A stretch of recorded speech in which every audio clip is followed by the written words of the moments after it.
இங்க புல்புல்ங்கிற ஒரு சின்ன பையனோட அப்பா ரிக்ஷா ஓட்டிட்டு இருப்பாரு. இவங்க ஒரு ஏழ்மையான குடும்பத்தை சேர்ந்தவங்க தான். இந்த புல்புல்ன்ற இந்த பையன் கவர்மெண்ட் ஸ்கூல்ல தான் படிப்பான். அந்த ஸ்கூல்ல பாதி நேரம் வாத்தியாரே வரமாட்டாங்க. இருந்தாலும் இவன் நல்லா படிக்கிற பையனால வீட்லயே உட்கார்ந்து நல்லா படிப்பான்.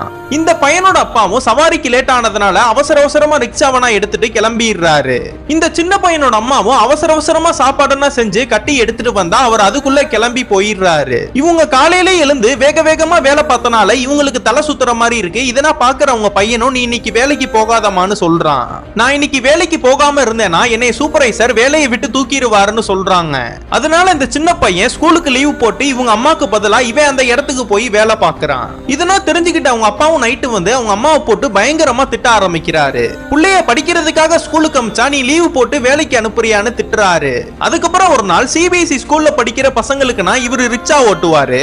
அந்த ஸ்கூல்ல படிக்கிற எல்லா பசங்களுமே எக்ஸாம்னா முடிஞ்சதும் புக்கனா கீழே தூக்கி போட்டு போறாங்க. அந்த புக்ஸ் எல்லாம் எடுத்து கலெக்ட் பண்ணி தன்னோட பையன் கிட்ட கொடுத்து படின்னு சொல்றாரு. நம்ம புல்புலுக்கு புக்ஸ் படிக்கிறதுனா ரொம்ப பிடிக்கும். அதனால ரொம்ப ஆர்வமா படிக்கிறான். இப்படினா இருக்கும்போது இவர் கூட ரிக்ஷால சவாரிக்கு வந்தவர் பர்ஸ ரிக்ஷாலயே மறந்து விட்டுட்டு போயிருப்பாரு.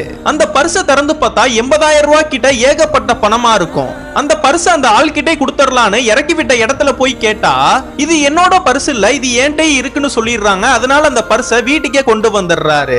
இதுல இருக்கிற பணத்தை வச்சு நம்ம பையனை சிபிஎஸ்இ ஸ்கூல்ல நல்லா படிக்க வைக்கணும்னு சொல்றாரு. அங்க போய் அட்மிஷன் கேட்டா அட்மிஷன்னா க்ளோஸ் ஆயிருச்சு, நீங்க முதல்ல இங்க இருந்து கிளம்புங்கன்னு அனுப்பி விட்டுறாங்க. அடுத்த நாள் இவரு Dress கிடைக்கனா போய் அவங்க பையனுக்கு புது Dressனா எடுத்து இவனை அவசர அவசரமா புது Dressனா போட்டு அந்த ஸ்கூல் வாசல்ல போய் நின்னா அன்னைக்குன்னு பார்த்து பயங்கரமா மழை பெய்யுது. கரெக்டா அந்த ஸ்கூல் பிரின்சிபலும் வெளியில கார்ல வராங்க. என் பையன் நல்லா படிப்பான் மேடம், என் பையன் கிட்ட எந்த விதமான கேள்வி வேணான்னு கேளுங்க, அவன் சொல்லுவான். என் பையனுக்கு தயவு செஞ்சு இந்த ஸ்கூல்ல அட்மிஷன் போட்டு தந்துருங்கன்னு கெஞ்சுறாரு.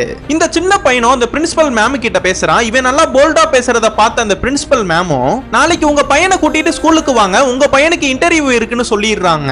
இதுக்கப்புறம் என்னாச்சுன்னு உங்களுக்கு தெரியணும்னா கீழே கமெண்ட் பாக்ஸ்ல பார்ட் 2ன்னு போட்டு போங்க.